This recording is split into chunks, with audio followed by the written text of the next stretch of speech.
Have you heard about the massive Cencora and the Lash Group data breach settlement that's making headlines?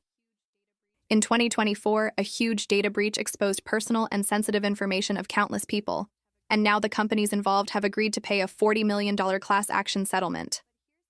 But here's the big question people are asking. Is this settlement really worth your time? Or is it just another complicated legal process that might not deliver much in the end? Let's break it down. If you were affected by the breach, even if you never received an official notice, you could still be eligible to file a claim. What makes this case stand out is that individuals can receive up to $5,000 for documented losses directly tied to the breach, which is not something you see every day in settlements like this. On the other hand, if you don't have receipts or evidence of losses, you may only end up with a small share of whatever is left in the fund after administrative costs, lawyers' fees, and payouts to others who filed stronger claims. That's where the uncertainty comes in. Some people may walk away with real compensation, while others could receive a check that feels more symbolic than helpful.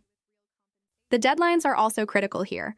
The final date to file a claim is January 19, 2026, while the deadline to opt out or object is December 18, 2025. Miss those dates and you're essentially locked out of the process. The official website for filing is www.cencoraincidentsettlement.com, which is the only legitimate place to submit your information.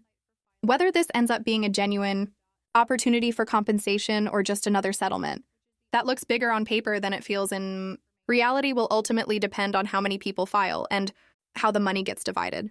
So what do you think?